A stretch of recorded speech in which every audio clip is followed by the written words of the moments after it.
Good morning and welcome to our session, our all-day session this morning with Gail Van Tatenhove.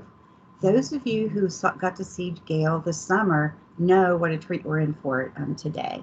She has so many great resources and so many great things to tell us, and we're just thankful that she was able to put us in her schedule. The last time she was here, she talked about preschool age children, and today she's going to be talking about school age. The person from our team who's been working with Gail to try to determine what will be covered today and that kind of thing is Karen Haynes. And those of you who know Karen Haynes know that she is our state AAC guru. And thankfully, Karen and Gail have been working together on your behalf. So Karen, would you please introduce Gail for us? Certainly, I'm happy to. Gail is a speech-language pathologist with more than 40 years of experience working with children and adults who use AAC systems. She has a diverse career focused primarily on AAC. First, she worked in a special school that served children aged 3 to 22 who had significant multiple disabilities. Then she was on a statewide AAC assessment team that serves students across the state of Florida. Gail has also consulted with Semantic Compaction Systems on development of MinSpeak programs, language intervention strategies, and in program development for the Pittsburgh AAC Language Seminar Series. Since 1988, Gail has maintained a private practice, providing ongoing therapy services with children and adults using AAC systems. Through her private practice, she provides training to educational teams and parent groups. Within the field of AAC at large, Gail wrote a state grant to develop a loaner bank of AAC devices, was involved with several ASHA projects on AAC, has been a contributing author for several AAC textbooks, was a board member of USS AAC, served as the professional development manager for ASHA Special Interest Group 12, and is an ASHA Fellow. Gail continues to support the field of AAC through her many speaking engagements, ongoing AAC projects, and development of intervention materials. We are really excited and pleased to have Gail presenting to us today. Thank you so much, Karen. I'm very glad to be here with you all today. And of all those things that were said about me, the thing that I think that I'm the most glad about is that I am still a working therapist. I still have a small caseload of individuals that I support. I feel it keeps me well grounded. It keeps me in touch with what's going on in the schools, what's going on with families, what's going on in the communities to support people who use AAC systems. So I'm here with you today. I'm still consider myself just a grassroots therapist and don't want to leave that area. All right, so today we're going to be talking about helping those school-age children. And as was mentioned previously, I did speak earlier on things related to the preschoolers. And here's my ASHA disclosure, which we need for this presentation. A little bit of housekeeping things. You've been all sent the links for this handout materials, and hopefully you'll have at your fingertips the communication board, a word-based board that I sent you. But I've also included some other resources which parallel what we're going to be dealing with today, but we're not specifically going to use them. I wanted you to have them as some of the ideas that I'm going to be sharing with you today. So you need to have this board eventually, a little bit, probably right before lunch. You better have that board ready for yourself. You don't have to have it electronic. You can have it electronically versus having it printed out on a piece of paper, but have it at the ready, please. All right, we have our agenda today. It's packed. It's a busy agenda. And so I'm very glad that you're here with us today. We're going to take a number of breaks to let our eyes rest from our screens and get up and walk around and get a little bit of blood circulating. So we'll try my very best to adhere to this agenda. So why core for content? That's part of what was built into the title of this presentation. And my intent for y'all is that after this training, you'll all feel more comfortable using core for content words of curriculum lessons. And if you're a speech pathologist, then you are going to be helping that classroom teacher understand how we're putting our focus on core for content words of lessons. If you're a classroom teacher, then you'll be able to see how you can implement that in your classroom. I also want to address today bringing increased complexity to lessons. So that we will be helping our kids demonstrate their learning. Now, I know the field of AAC encompasses AAC users from kids with very emerging communication skills that we're very, very happy if they can give us just one word, to kids with much more sophisticated language and intellectual skills. And so I'll try to address that full range a little bit. But I will say for the majority of what we're going to be dealing with today, we're going to be a step above kids who are still at the very emerging level of communication. And then after today, I hope that I will have shared with you some nuggets that you can find value in how to provide explicit vocabulary and language instruction, again, to help our students in our classrooms become successful with their curriculum.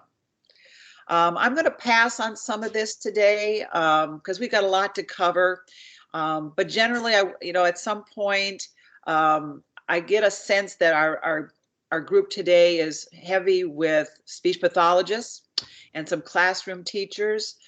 If you could, in the chat window, just very, very quickly, type your number. Would you consider yourself, in the terms of your AAC experience, are you a 1 that you consider you're pretty good at expert? You could be coming down to a conference and presenting on this.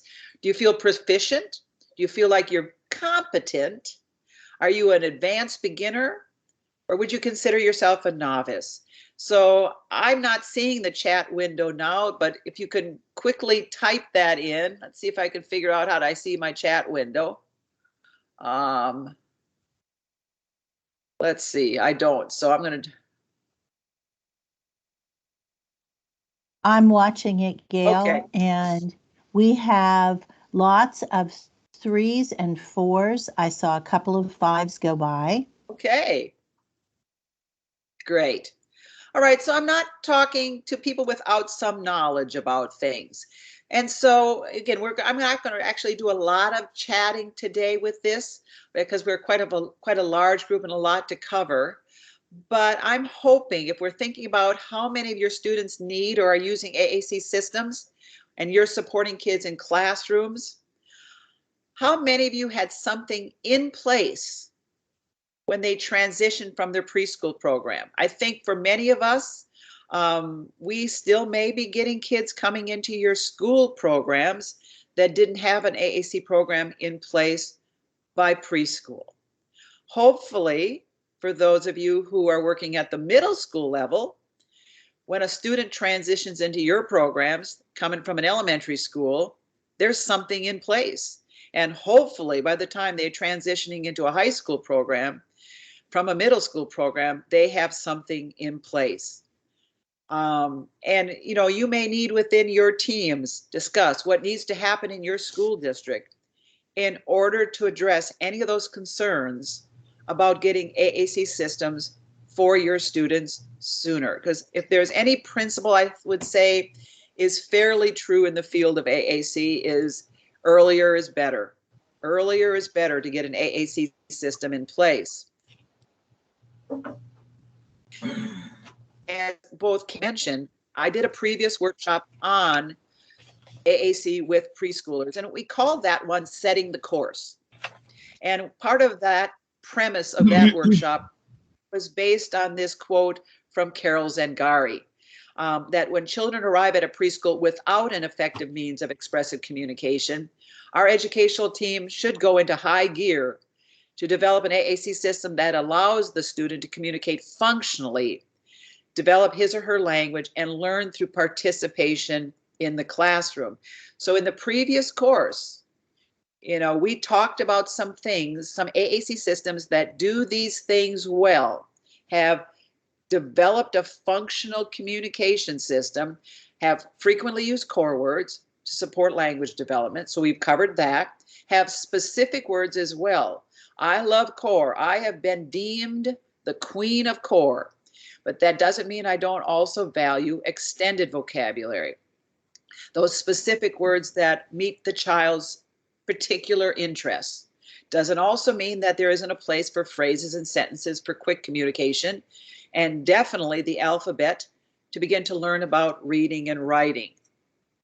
Gail, So, yes, we're no longer seeing your PowerPoints. We see you, you see but me. not your PowerPoints. Oh Yes, dear. yes. Let's So you see. may How, need to share again your okay. PowerPoints. If Okay. you push And while we're at a break, Vicki Bourne, if you could turn off your camera, that would be Okay. great. I That seem works. to have, okay, let's try this again. Open share tray. Yes. This. Yes, you're back. I'm back. But see, I your tried to slides get are to the chat window and I messed up something. So I'm not going to do that again. I'm a whiz at Zoom. Not so good yet at Teams. So bear with me, but I promise I'll make course corrections as soon as we possibly can. So hopefully you had it the handout.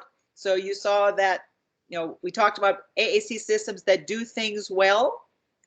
And so we started talking about preschoolers, that by starting with a realistic end in sight, we can build towards that vision, avoiding mass course corrections. So as we were setting the course with preschoolers, we also reminded ourselves that some of you might have school age kids where you think, what I inherited from those preschool people, yikes, what were they thinking? And you're maybe a little worried about making course corrections because you thought, well, we got to make the perfect AAC system. You know, as you heard my resume, so to speak, I've been doing AAC since the mid 70s. Folks, I can't tell you how many times I slapped myself in the head and thought, what was I thinking? And I had to make course corrections. And so I've learned over the years not to worry about the perfect AAC system, because I don't think it exists. Because when you aim for the perfect something, you rarely get anything done because you're so immobilized. As Voltaire said, perfect is the enemy of good. Aim for a good system and good practices. And yes, you'll need to make necessary adjustments along the way. So as we look at AAC with school age kids, you may have inherited something that you don't deem meets the standards of what would be really good for this kid, and you might have to make some course corrections.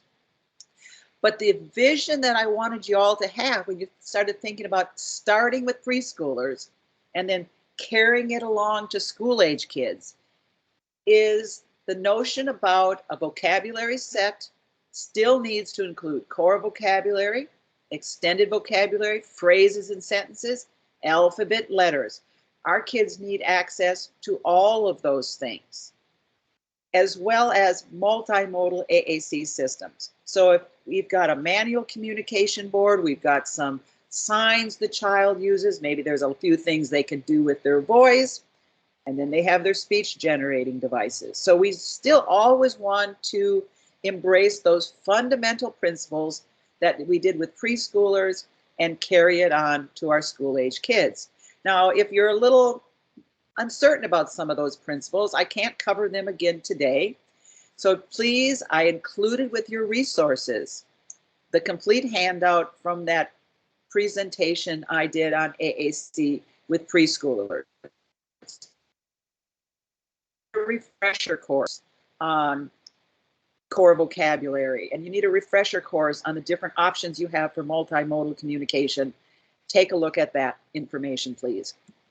All right, so if we're thinking about moving beyond preschoolers and now with our school age kids, I hope it's your vision for your students that each of them would be growing more and more in both their language and their literacy development through the explicit systematic instruction that you're going to give them. Our field is very strongly advocating for modeling on AAC systems, which I completely support. But what I see happening frequently is we're forgetting to provide the explicit systematic instruction that they also need. So modeling is not enough. We're going to talk today about some very explicit kind of systematic instruction that you need to provide. Then we're going to take a look at and make it your vision that your kids would be participating in classroom environments and routines that support communication development. And along the way, we've got to get our parents involved, not only at the preschool and the school age level, but throughout this kid's entire school journey and life journey. All right, so let's get into some of the very key principles here. And let's think about the role of AAC in children from the time they're preschoolers to graduation. There's not one prototypical AAC user out there. The role of AAC in our individuals' lives depends on the degree of that kid's disability and their very specific needs. At the preschool level, we talked about how it's quite possible that AAC might only be something kind of temporary that they're using while speech is emerging, or you're waiting to see if it's emerging. By the time we're starting to get to school age, and definitely by middle school age, that issue has probably been resolved. We know by now whether or not speech is going to be a viable option for this student. But for some of them, we might still be using AAC to augment their existing speech to improve some intelligibility. For some kids, AAC is a great way for providing language input when their language comprehension skills are limited, or it might be a place in the student's life to help manage some problems, behaviors, with some communication strategies.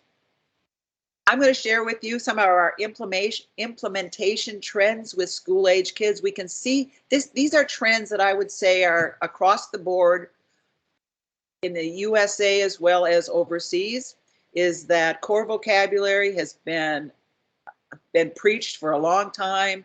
Many of us have been promoting and advocating core vocabulary since I would say it got very popular in the 80s. And so core vocabulary is not a controversial issue anymore. About everybody talks about core vocabulary. A lot of people are talking about modeling as an essential intervention strategy, and we're glad to see people embracing that.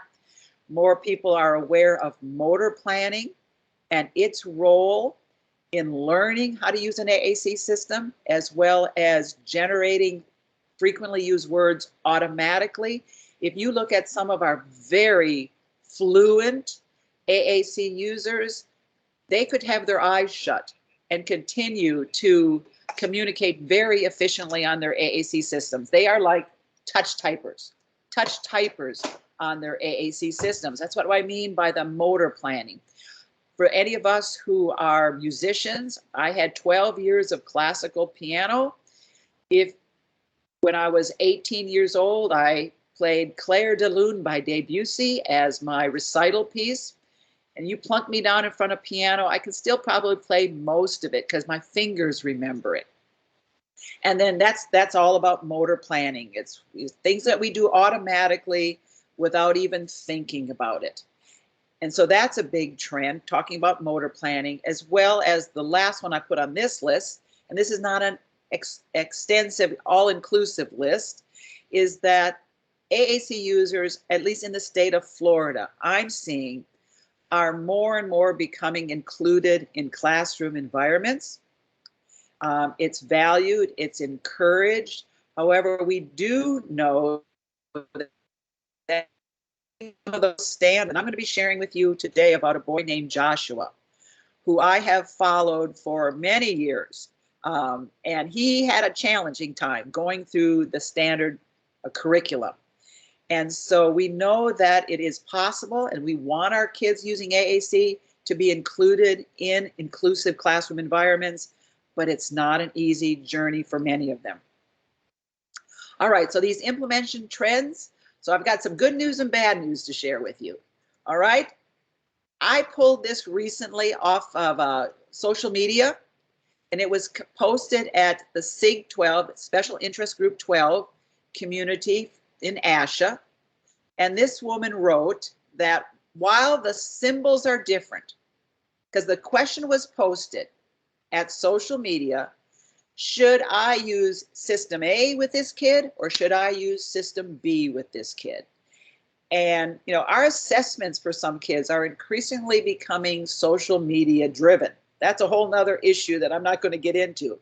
So somebody is posting this at social media and various people are going to give their opinions. And so this person wrote, while the symbols are different and the organization of the pages is different, accessing vocabulary is similar. Both apps take 5 to 6 hits to get to vocabulary. So anything in red, I've considered as something I want to pay attention to. These are something I'm concerned about. Green is okay, let's talk about this some more. And she continues to write, but you can organize personalized pages with quick access to vocabulary easily. I don't personally find either of these to be the best. So I think she's saying system A or system B when considering grammar and quickly generating complex novel sentences. However, if looking for a robust vocabulary, both seem to fit the bill. My first question when considering between the two for users and families tends to be, are you an Apple person or family or a PC person and family? Now, I picked out this quote because I think it's representative of a trend. But the good news is the trend shows, this posting shows that they want to provide access to a robust vocabulary. And again, I'm hoping that means both core and extended. And they are aware of the need to personalize an AAC system, whether or not we're, personalizing things by topics you're interested in or situations you find yourself in life. But on the bad side, when I hear somebody say it takes 5 to 6 hits to get to vocabulary, if you want to be generative, this is a red flag to me, because 5 to 6 hits is not easy or an efficient motor or cognitive strategy. In many of our core words, if it takes 5 to 6 hits to get to a core word, let's say like the word help, my goodness, I could spell it with less hits. And if you want to have quick access to vocabulary, it seems to be you have to be on a specific page. And this person felt like you're making a choice here between this platform or that platform. And they felt to me like they might be willing to sacrifice the ability to easily generate novel sentences and to develop grammatical skills. And for me, that's like, I'm willing to sacrifice language development because you like an Apple better than a PC platform. And I'm kind of concerned about these things. I've just given you a video from 1992. This shows my history that looks at the history and evolution of AAC systems. Because one of my goals as I ease out of my field, because I turn 68 next month. I've got retirement knocking on my door. And before I walk out of this field, I want my younger population, those, I don't know how many of you are under the age of 40, but I consider you, young. And you don't remember the early days of our field of AAC of 1970s, but I do. I remember those days. And in those days, we called them the era of access. We just wanted, this is when people were inventing new machines, when machines started coming out.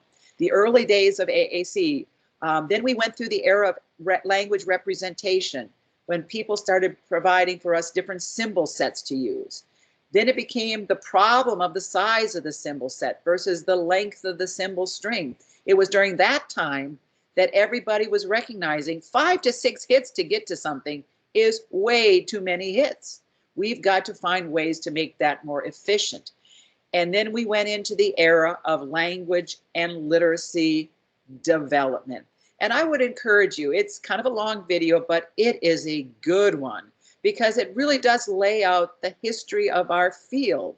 And why I point that out is because as we look at some of our key issues today, learning to talk versus talking to learn, and addressing educational standards, we can't forget some of those fundamental principles, what makes for a good AAC system as we are moving forward in our field. If we don't know our history, we're going to make some decisions that are based on information that has been forgotten.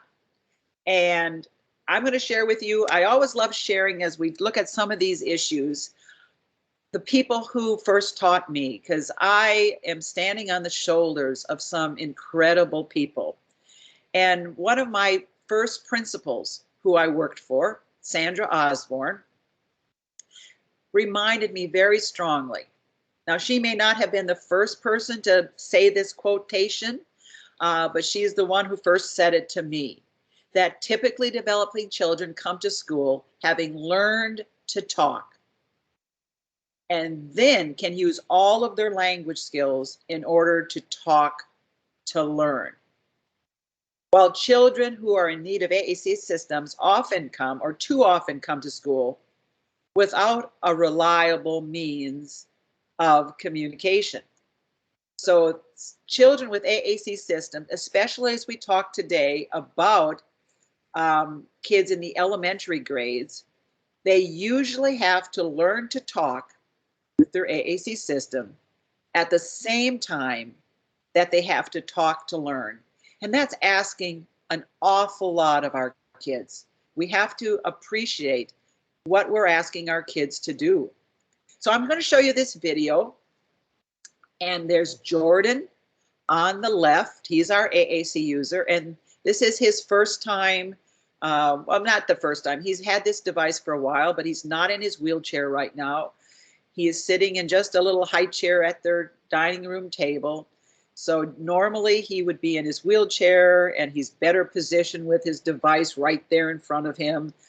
But that wasn't the situation I found him in when I first came to meet him. Rather, he was in this high chair and they had plugged in their mouse from their home computer into the side of his device, and he's doing directed scanning on his display, just like you and I could move a mouse around on our computer desktop and select something. And then his brother is there, who is significantly younger. I think knocking on the door of, I think he's about 27 months in this video.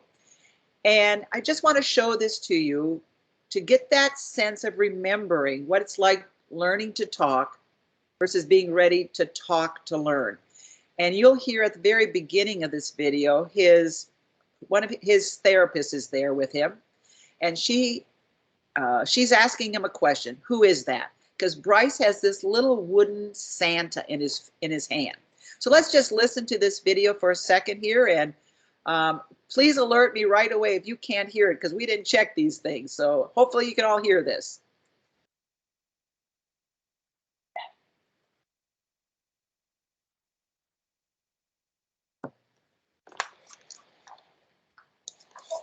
It's falling.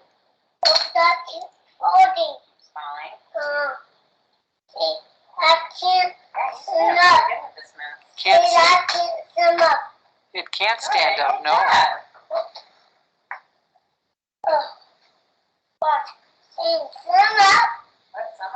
See, stand up, yeah. Good job, Jordan. That was three hits. Good for you. That was pretty fast. Yeah. That was good. And I didn't even help you with the mouse. You did it by yourself this time. Right. All right, I mean, just a very short little video. We could look at this in so many different ways. It's one of my favorite videos to show because you see Bryce, who's got this beautiful language developing. It falling. Whoops, that keeps falling. See, that can't stand up. Watch. See, stand up. We could analyze this as speech language pathologists in terms of the vocabulary selection. It's other than the word whoops, it's all core vocabulary. We could analyze it in terms of its grammatical structure. He's got phrase development coming. He's got ing endings. He's got second person s on the end. He's got contractions. He's got, nice diversity of what he's saying. We could analyze it from a pragmatics perspective. He's giving information. He's, directing our action. When he says see and watch, he's telling us what to do. He's got a lot of richness there. Meanwhile, on Jordan's side, he knows how to answer a question because his speech pathologist asked him to name Santa. And he complied and he answered Santa. But he's a long way from being able to talk to learn, because Jordan is still at that level of learning to talk. And then we could just look at the comparison between just the volume you say in the same amount of time, and how all the impacts that this has on Jordan, who has never been in a special education program. His entire academic career was self-contained, was included in general education classrooms. So we have some challenges to help Jordan make it through the general education classroom. So what do? I'm going to share with you a couple models that I've been very fortunate to be exposed to. One of the models that I've experienced here in the state of Florida was intensive immersive AAC intervention. With intensive immersive AAC intervention in Volusia County, I saw them do this. They specifically had a AAC classroom. So before a student went into a general education classroom, they got intensive AAC intervention in that unique classroom. And then they would gradually get them more and more included into the general education program. The student that I'm going to show you later, Joshua, he got enrolled in an inclusive AAC magnet school.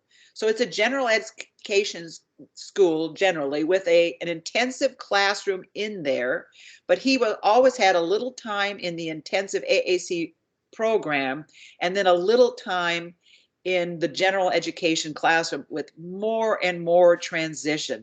And that's a school that had school-wide supports for AAC. For example, in their library, there was an entire section of books that had visual supports that went with them in the school library, and that developed over. They've had their magnet school program for at least 15 years. So it's a program that's doing AAC inclusive education very, very well. Another thing that people have to think about or might consider implementing, of course, is ongoing parents family support. Both of these programs in Volusia and in Orange County had regularly held parent conferences as well as parent group meetings.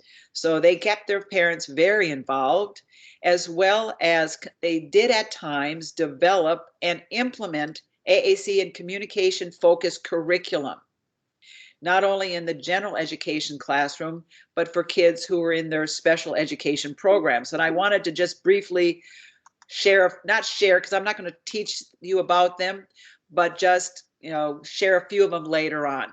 But I want to give you a little hint here of Joshua. Joshua needed to learn to talk as soon as possible. He was coming into a school program without having an AAC system in place. And he was in a special education preschool program where they gave him a device called a springboard. 32 keys only, had a nice starter core vocabulary with a lot of pages in them that we could customize for. But a little picture there. And you particularly look at his hands and his fingers. It shouldn't surprise you that his access to that device sitting flat on his tray was terrible. And they didn't provide him with anything else. No other multimodal AAC was going on for him other than that system. And so it didn't surprise me, because I think Joshua's quite bright. that he started finding other ways of interacting and communicating and controlling, and that was with behaviors, which most people didn't find to be acceptable behaviors.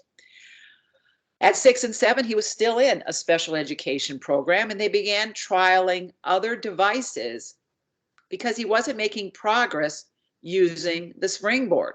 They said, well, he needs something easier.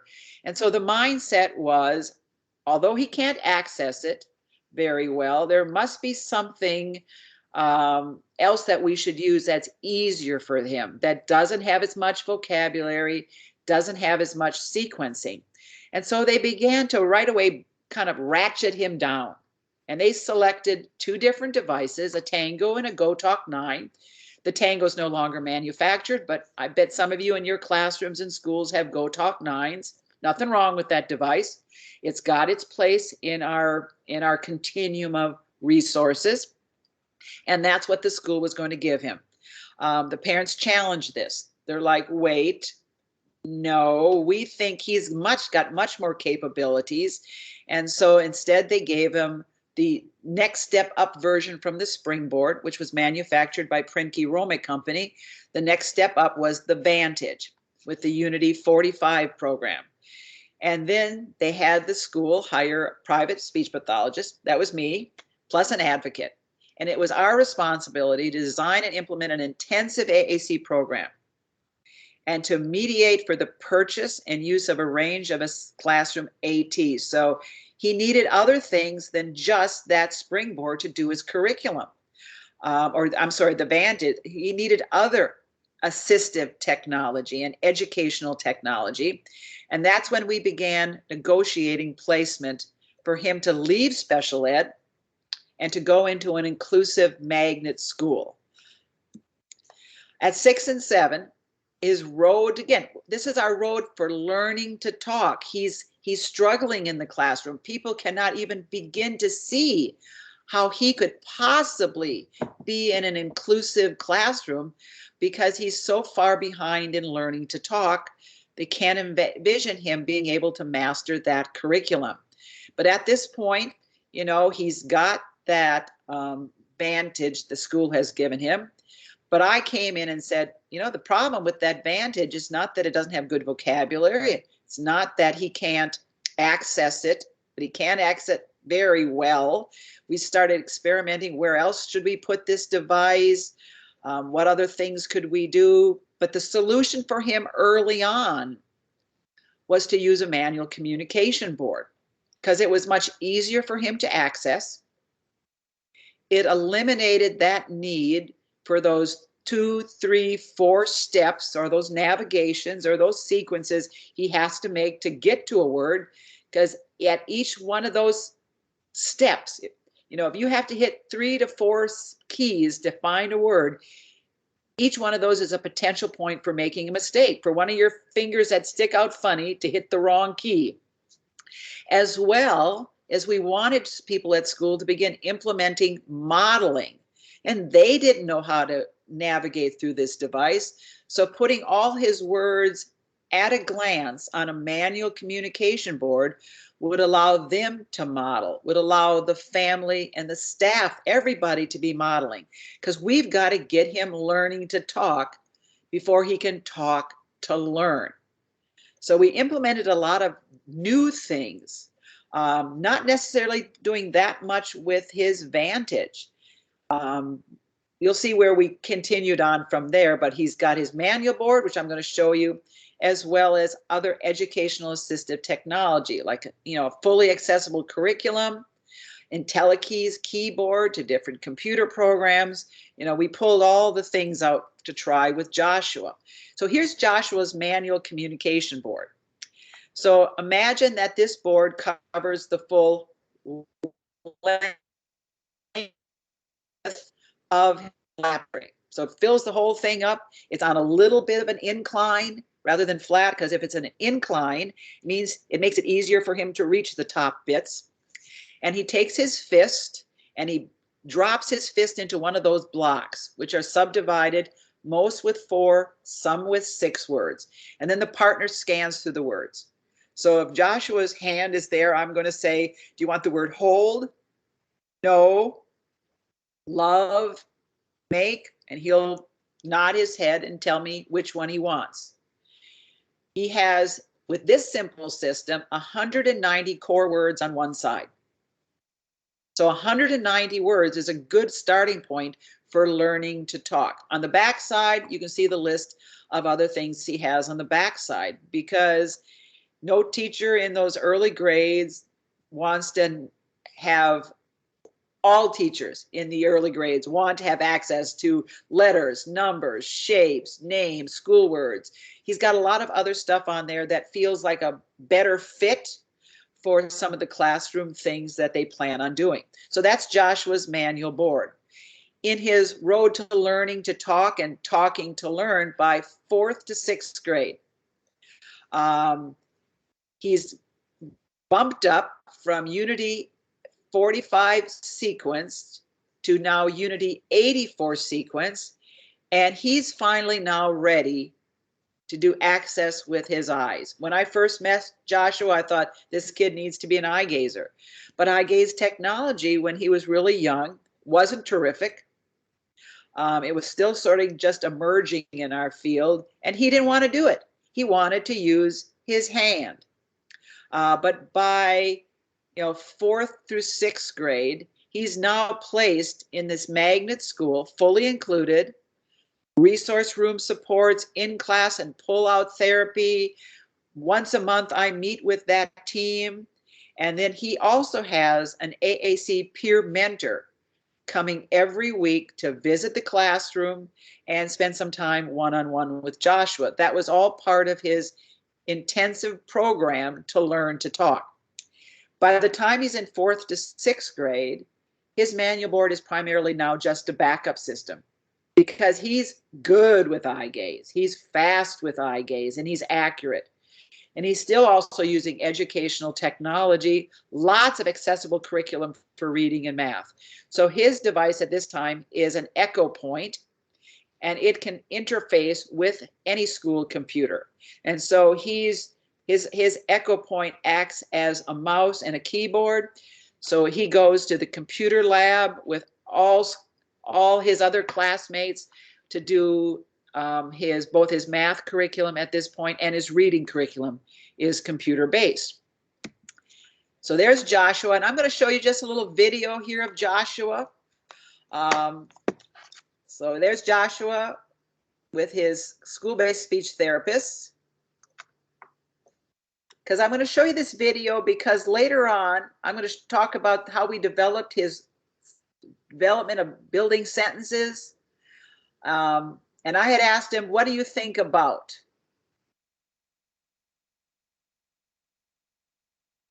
So I think that horseback riding. So we had been talking about, he goes horseback riding. What do you think about horseback riding?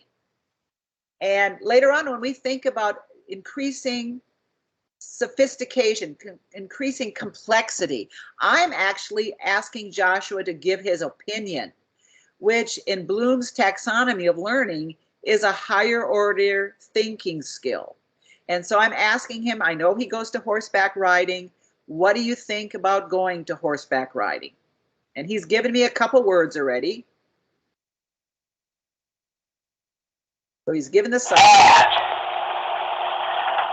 The freedom ride.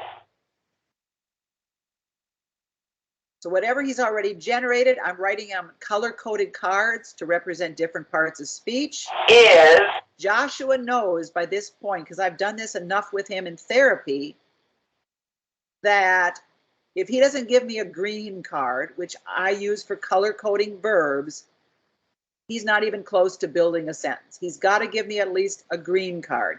He knows by this point in time, I like lots of different color cards. So you can see laying on a table, there's a purple card, that's prepositions. There's a yellow card, that's a person word or a pronoun. He's got some orange cards, those are nouns. He's learned through therapy to give me a rainbow of colors.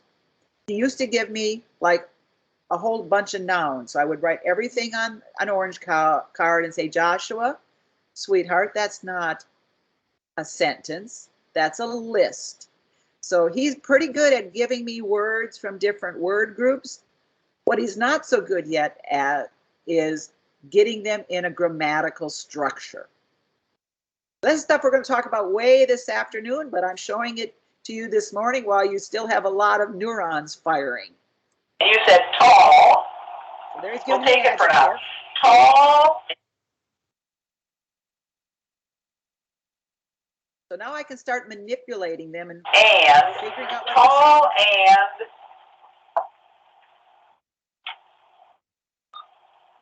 happy. Tall and happy.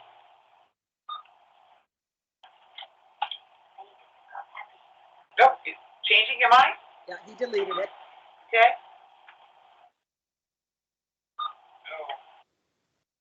So he's still looking for words.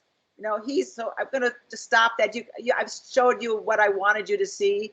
He'll make a mistake. He knows that's not what he wants, but he's looking for words. He's exploring and trying to find those words, and we'll get them all moved around and make that sentence. All right. By middle school, I can say quite confidently, Joshua has learned to talk. He has mastered his vocabulary. He's pretty good at putting things together in a good syntactical structure. And part of the reason I'm sharing Joshua with you is he is on the higher end of language skills, but he also has his own struggles. And for a kid who's pretty high on the language continuum, it was middle school before we could take a breath and say, "Ooh, we really think he's learned to talk now." So I present that to you as encouragement that you may be working with kids at the elementary level and you think, I've been doing this for 2 or 3 years and he still is struggling to put all this together. It is a long journey. And so don't get discouraged, because stay the course, you know, communicate with that next therapist who's going to be working with him at the middle school and at the high school level. What was beneficial for Joshua is I followed him from preschool through graduation. And at every point in that transition, with every new school-based therapist that came through, we had the same conversation about, do you think this is the best system for Joshua? I'm not familiar with this system. I think XYZ would be better. And at some point, we knew we had a good system with Joshua. Was it perfect? No, but it was a good system.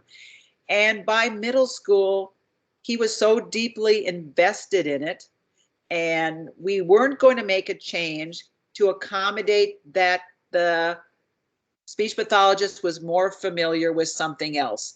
This happens so often that kids get systems changed because, well, our school does this program, or I'm more familiar with that program.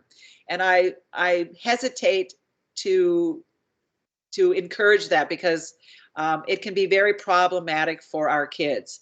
But by the time Joshua got to middle school and high school, he's now not in a magnet program anymore. He's in a regular middle school, he's in a regular high school. And by this point, his speech therapy program is on issues related to social communication, because not only to having a diagnosis of athetoid cerebral palsy, he is also on the spectrum. He carries a secondary diagnosis of being on the spectrum. But he's deeply invested in the Unity program. He's accessing it well. He's using it for all sorts of school-based things, non-school-based things. He's becoming a great lover of writing. His writing's lousy, but he loves writing. And his manual board is only as a backup system. And he has an older device, which we make sure stays operating as his secondary backup system. And things be much the same with his educational technology, but now the school by middle school, because you're going from class to class to class, he's got a second laptop that travels with him from class to class to class. Because we made the decision, although his His speech generating device could act as a computer, a true computer, and interface to the internet. It's such a avenue for picking up viruses and getting in trouble with your speech generating device. Joshua didn't want that. His family didn't want that. They wanted to keep his speech generating device simply as his communication aid and not open up the possibility of it picking up a virus by being online. All right, so Joshua today, I have seen Joshua through to his graduation, went to his graduation ceremony, and he's an Accent 1400 user with Unity 84. Currently at a secondary or post-high school educational program, working in the job market as well, but that was his journey. All right, so Joshua learned to talk so he could talk to learn, and now he's talking to be employed. So I hope there was a couple things in there that were encouraging for you. And I would just stop here and say, are there any questions that came up at all, Karen, in that? Or Libby? No questions. Okay, then I will press on with our second issue, as some of our fundamental issues and principles for school-age kids is our educational standards. All typically developing students have standards that they have to meet. Your state, West Virginia, has state standards. State of Florida has state standards. Education is driven or should be driven by our state standards. Students using AAC systems are also expected to follow standards, sometimes for students with or without disabilities. So, I don't know what exactly is going on in West Virginia, but Joshua was following the standard state standards with some modifications for kids with disabilities, but he was not on standards for a special diploma. He was on standards for a regular diploma. So he had to meet some stringent state standards. What we've learned through Joshua and a lot of other kids trying to go through and address the educational standards, whether they're the special education standards or the gen ed standards, they're going to need help with that curriculum. And some of you might be familiar with the response to intervention approach, was specifically developed to provide support to students with learning disabilities. So we know that there are mechanisms in place to support kids who are struggling with the curriculum. And you can put AAC users, even our brightest and best kids with really good language, are going to struggle with that curriculum. And obviously IDEA, mandates that a student's IEP address how our AAC student is going to have access to the curriculum. Now, I'm sure we've all sat through quite a number of IEP meetings. And I just looked at Joshua's IEP the other day. I thought I hadn't looked at it for quite a while, to look at his final curriculum or his final IEP. And he had some good IEPs and he had some very disappointing IEPs. But we know that that is our document that provides the oomph to get our kids the kind of educational supports that they need. What do we do when we have to have kids meet those educational standards? And a saying that I've repeated to many classroom teachers and fellow speech pathologists is, if standards are the destination, then curriculum is how you get there. And the first place in thinking about how we can help our kids fulfill the expectations of our curriculum is start looking at curriculum that's already universal design for learning compliant, especially increasingly online curriculum. Now, I do not present myself as a person who's an expert on UDL issues. Other people who do that very, very well. One of the people that I've often contacted to say help is a gentleman from the Virginia area by the name of Chris Bouguet. Maybe some of you are familiar with him. He is a really knowledgeable person and very up to speed on UDL issues. A second thing we're going to think about is using some sort of tools or frameworks to be able to work collaboratively. And in the next couple of slides, I'll just show you the set and the grid. And a little bit later after that, I'm going to show you some AAC-friendly curriculum set resources that I know are aligned with state resources. Again, I'm not going to be presenting details on those, but just to make sure that we've got this information at our fingertips. So the SET, which stands for Student, Environment, Tasks, Tools, Framework, is a product that was developed and presented for many, many years by a colleague of ours, Dr. Joy Zabala. It is a tool that possibly a fair number of you are already implementing within your schools, because it provides that really nice framework to decide, you know, what's expected from the student, what's going on in the classroom environment, what's the tasks they have to do, and what are the different tools that we can use to address that task.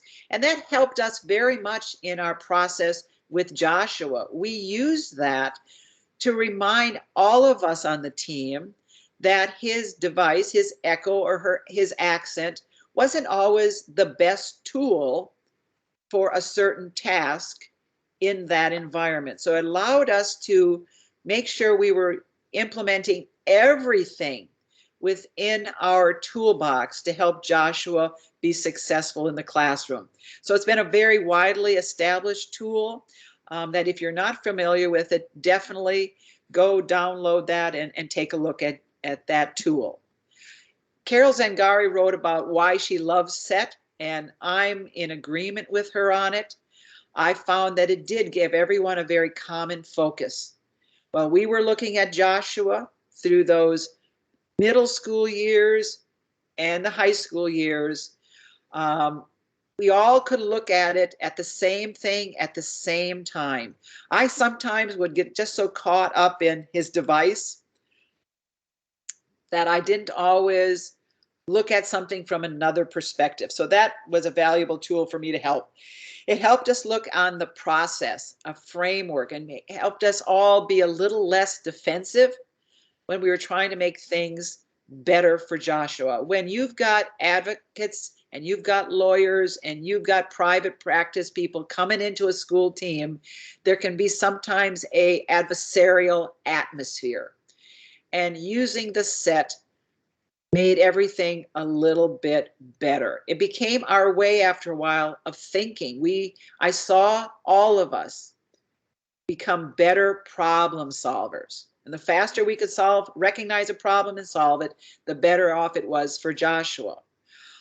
Carol added to her list that it levels the playing field, which I would agree. It put us at a round table where we were all equal with a very tried and true approach.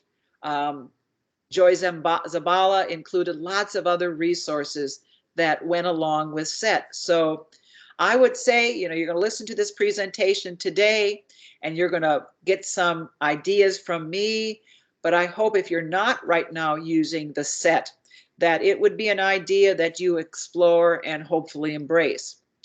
Another resource, which I have not used, I have to say I have not used this one, but I do know of people who have used it and they like it very much, is the Classroom Communication Goals Grid by Vicki Clark, which is available at Teachers Pay Teachers, so you can download that. And again, it's a tool to help you assess, develop, and implement communication instruction, not specifically classroom curriculum. So it's helping you provide, it's a good tool for helping you teach them to learn to talk. All right. And it's specifically geared for self-contained special education classrooms. So if that's where you're finding the students you have to support, then maybe is something that would be a good tool for you to have in your arsenal. Other things that I'm going to just say are useful supporting curriculum resources are listed here. News to You and Unique Learning Systems curriculum, very much frequently used within the special education population.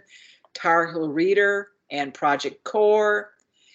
Getting Ready to Read from PRC Saltillo. If you have folks using devices from Prentke Romich Company and Saltillo, you can find materials to support your curriculum in the AAC Language Lab, or you could look at some accessible literacy learning materials from Toby Dynavox. Now, I'll just give you a little heads up warning here that you have to be careful about using AAC specific curriculum, such as News to You and Unique Learning Systems curriculum, because they are using in those materials symbol sticks. That's the symbol system that they chose to use. That's fine. They can choose whatever symbol set they choose to use. But those symbols in that curriculum did not match what Joshua had in his speech generating device. So the materials, there was a disconnect between the visual support materials that they were providing through the curriculum and what Joshua saw in his device. And so we had as a team, because they were at one point using News to You and Unique Learning Systems curriculum with Joshua. I either had to remake all those materials with Joshua's symbols, or we had to use the form of the curriculum where the vocabulary was not symbolized, because there's a print-only version. So we decided to go with that print-only version for Joshua. The other thing you have to be careful of is some curriculum might be a little too focused on extended vocabulary rather than the core vocabulary. There were times, let's say we were looking at the curriculum and it was about the Super Bowl, the upcoming Super Bowl. And the vocabulary that was being targeted in the lesson was Super Bowl, football, uniform, team, win, lose, score. It's a little bit too heavily fringe focused for my taste. And it wasn't necessarily focused on learning to talk with my core vocabulary. So those are just some heads up on some of those things. Maybe some of you are familiar with Project Core, up there in the North Carolina Center for Literacy and Disability. They do a fabulous job with the materials in their resources for students with significant disabilities. So while I'm not going to necessarily put a lot of our focus today on students with significant disabilities, if you're looking for more stuff related to kids with significant disabilities, definitely get yourself over to Project Core. Their evidence that they are sharing with people when they go to conferences in different places is very respectable and, valid, I would say. That's the word I'm trying to say, that they're really showing that by implementing the stuff through Project Core, kids with significant disabilities are showing gains in both communication and literacy skills. So definitely, if that's not a resource that isn't knowledgeable to you, check out Project Core. So what to do when children with AAC systems have to participate in the lesson and give information to show their learning? First off, we want to make sure that the full educational team knows the difference between core and extended or academic vocabulary. And we want to implement educational practices in the classroom that are core vocabulary and language production friendly. And that's what we're really going to cover over the remainder of today's course, is looking at, making sure the educational team knows about core and extended, and then implementing those practices. Now, I've allowed for us some time here before we take a break for some chat, because I would like to hear from you. So what do you advise is the best way for us to do this, Libby and Karen?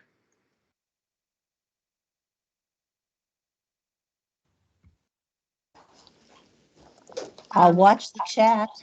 Yes, and if you didn't want to share your camera, you could see the chat. Okay. So I would first off ask, I'm so nervous about messing up with Teams. I will say, I'll read the first question, and I'd like to hear from some people, and I'm going to give you this little hint, ladies and gentlemen. I work with non-speaking people, so I'm very comfortable with silence, and I can wait an incredibly long time for an answer.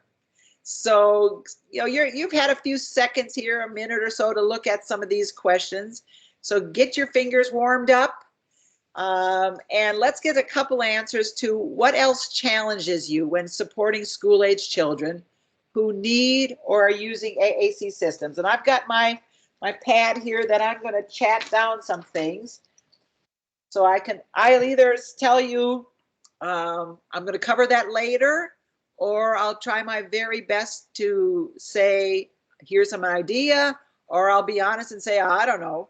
I don't know how else to answer that, but maybe somebody else does. So what else challenges you when supporting school-age children who need or are using AAC systems? What are your challenges?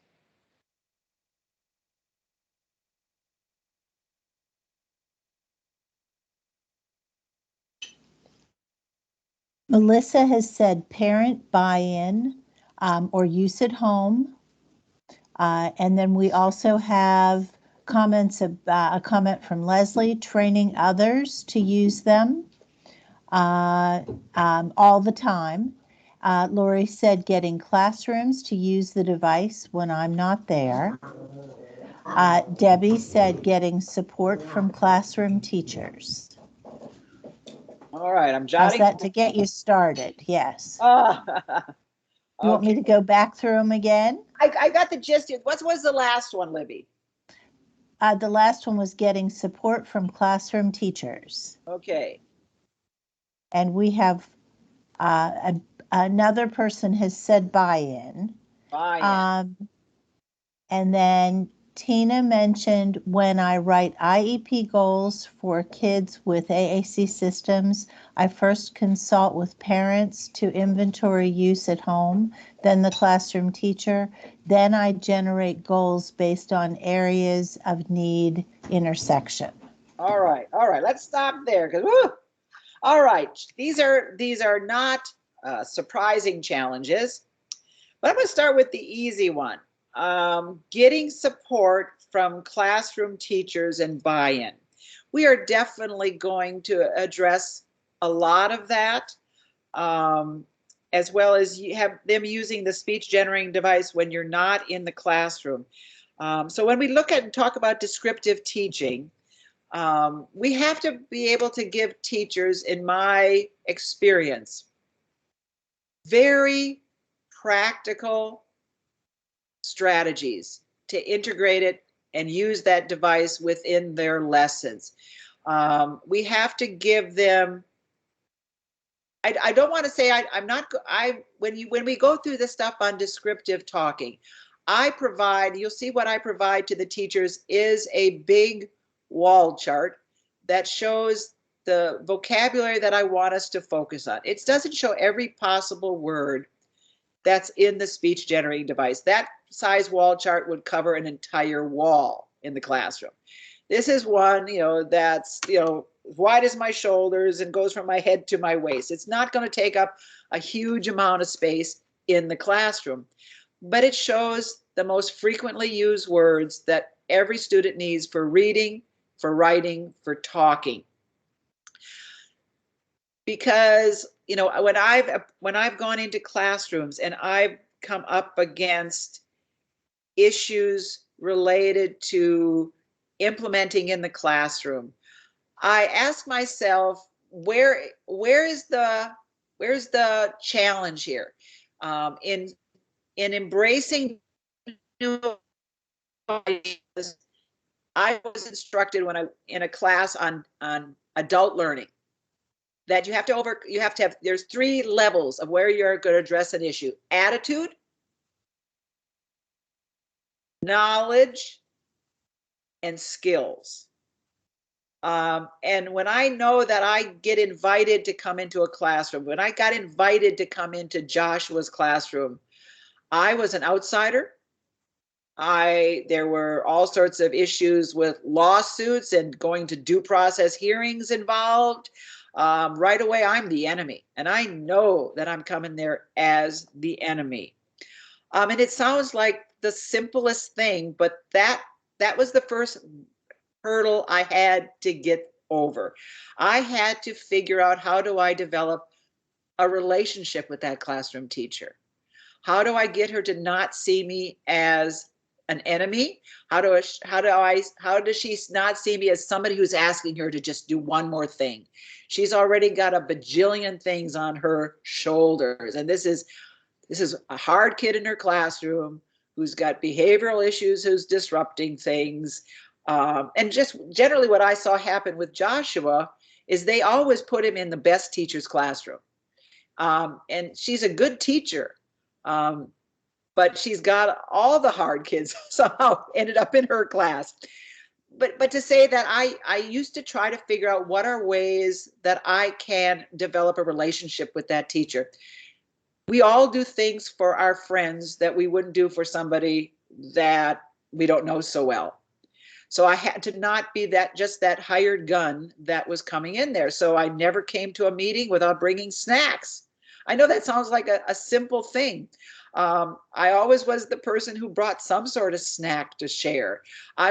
When I came to meet the teacher for the first time, I had a goodie bag, not, here was some hand lotion, here was, all sorts of, here's a couple snacks and, a nice smelling candle. I mean, was I bribing her? Maybe, but I needed to develop that attitude so that we're not going to have that as my first barrier. And then by bringing in some, I got to share my knowledge with them. And then I've got to develop, so I'm sharing with them that information in little bites, with gradual bites. And then eventually they have to help develop their skills. So when we look at the process that I went through, when we talk about descriptive teaching, I would co-teach with the teacher. I would help the teacher write the lesson plans because she could understand what I was wanting her to do. But then she had to get skillful with the device and not be intimidated by the device. And I would also let the teachers know this could sometimes feel a little combative, that within Joshua's system, there's something called automated data logging.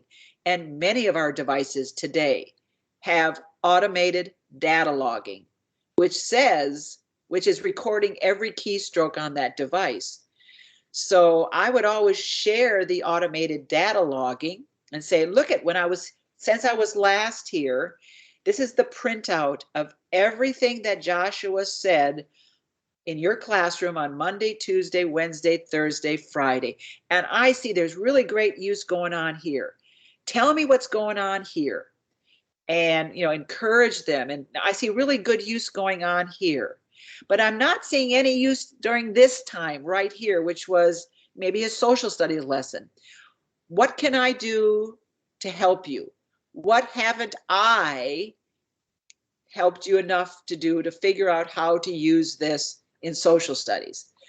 Or on another approach, you would have said, we're going to use his device during, his free time. Then let's add in, the next week we'll add in reading time until we feel comfortable and good at reading time.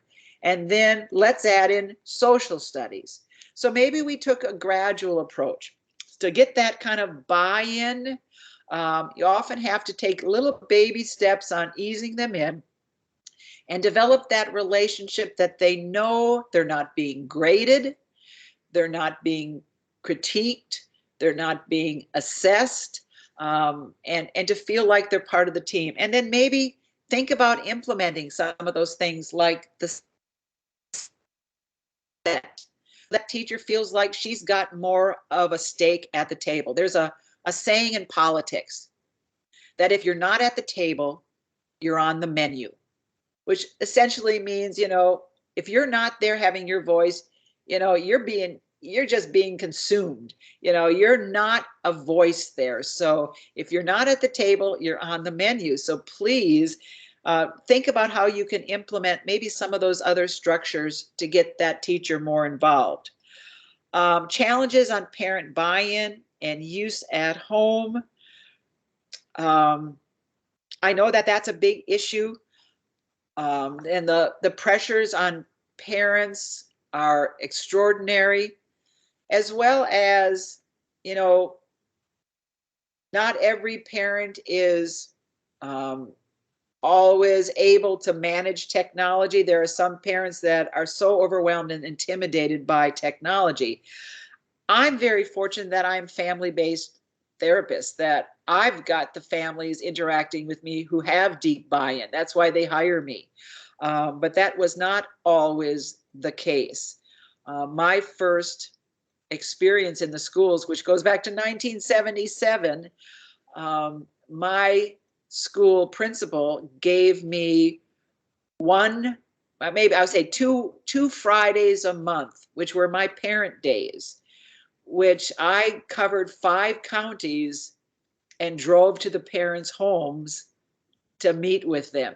I know that's a very extraordinary model, but I covered a lot of geographic territory to make sure I got a chance to be in the homes. Now, I know that that's not probably possible in today's world, but I think parent buy-in is improved when you have parents talking to each other, when you have parents coming together. So if any way you can have one parent who's doing well be able to talk to another parent, whether that's virtually or it's face to face. If you can host any kind of parent day at your school, maybe, you know, once a quarter, to bring those parents together.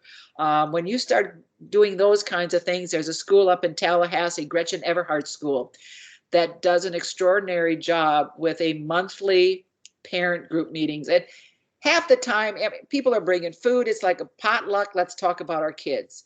And it's mediated by the teachers and the therapists as a way to help parents feel encouraged by each other and to talk about things from a parent perspective. So hopefully I've addressed some of those things.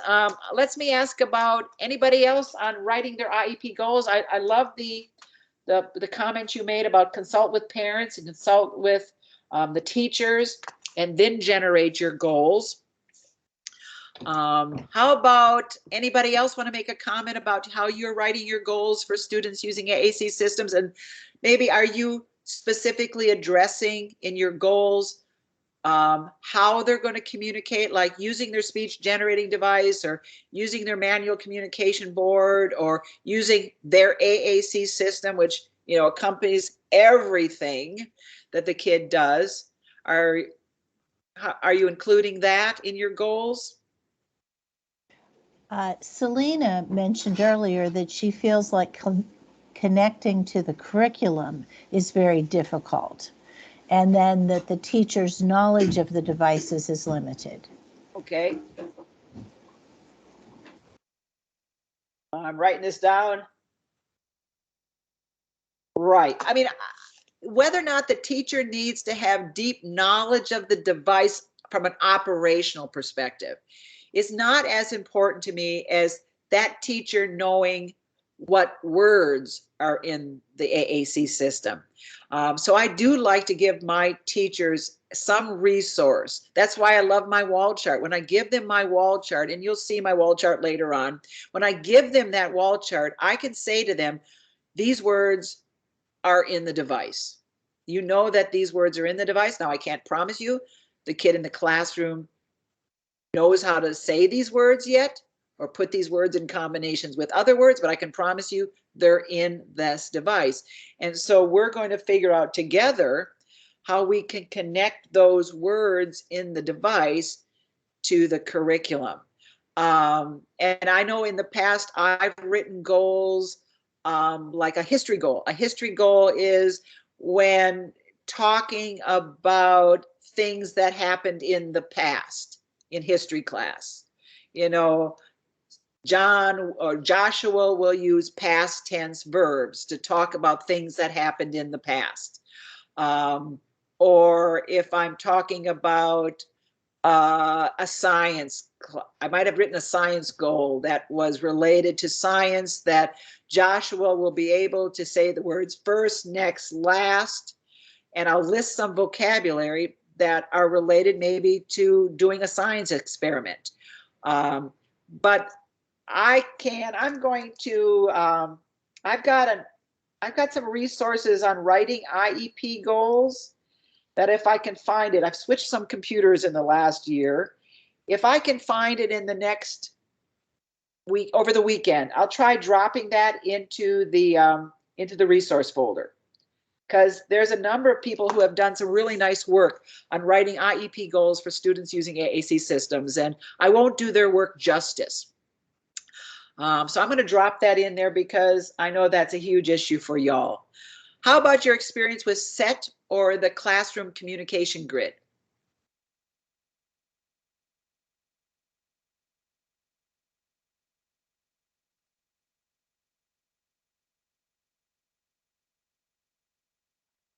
Have you had experience with it, or you've heard about it, or maybe you're already online looking it up right now? So what do you think about those? We had one response from Melanie, and she said minimal experience. Okay. And then another response, Debbie said no experience. Okay. Another no experience. Now, Leanne has reminding everyone that our AT guidance document is based on the SET process. Okay. Right. Again, no, and Jennifer said no experience. Ashley, no experience. Joe, same thing. Okay. All right. And then let's look at the last one. We've got about 5 minutes here before we're going to take our official break time, which is shocking for me because I'm rarely done early. What AAC curriculum resources are you using, and how are they working out for you? If there's other things you're using that weren't on the list, I'd love to hear that so I can add to the list. But what other what resources are you using of the ones maybe I've listed? And that's my little alarm saying we got 3 minutes. And how are they working out for you?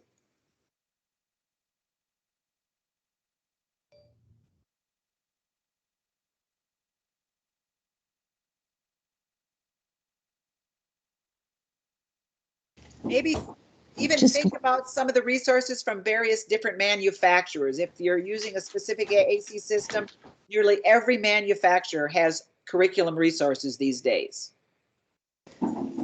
Lori said AAC Lab. Okay.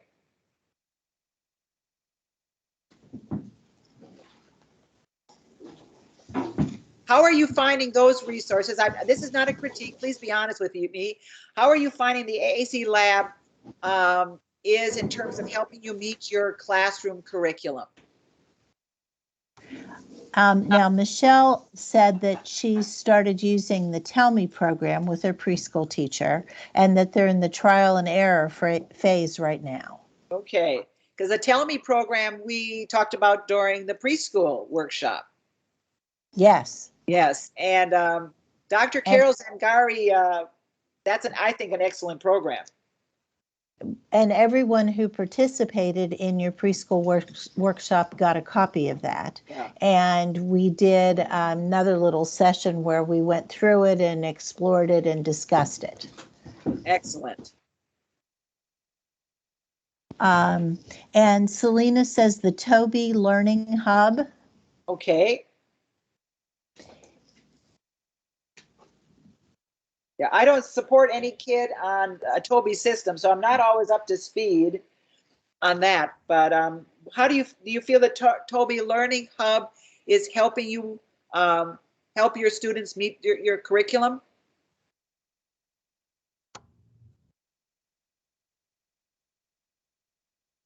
Selena, if you don't want to talk, don't want to type, you can feel free to unmute yourself and talk. That's exactly where I was going. I love the Toby Learning Please. Hub because it's not only Toby specific, but it gives a lot of guidance in just different areas. There a lot of the learning videos are ASHA credits, so it just gives a lot of help and support in implementing AAC. So I have found it very beneficial. Good. I'm going to have to add that to my list then. Thank you, Selena. All right. And you also have Melanie who said assistive wear core words and core words. Oops, it moved. And core words from Teachers Pay Teachers. Yep. All right. Yeah, Assistive Wear has got a lot of nice stuff, and they've got a lot of nice stuff when we start looking at particularly instructional strategies for teaching vocabulary. I think they've got a lot of really nice stuff related to that.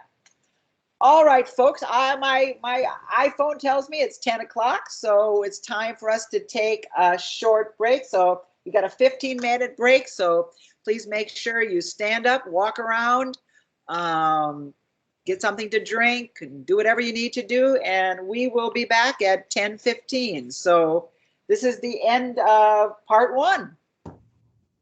So if you would, I've just posted the link. Remember, link is for live. Disregard the scan, the QR code.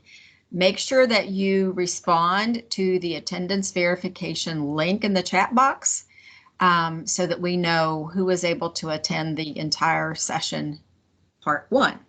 Don't forget to do that. Thank you. All right. All right, now I'm going to try to see if I can, let's see.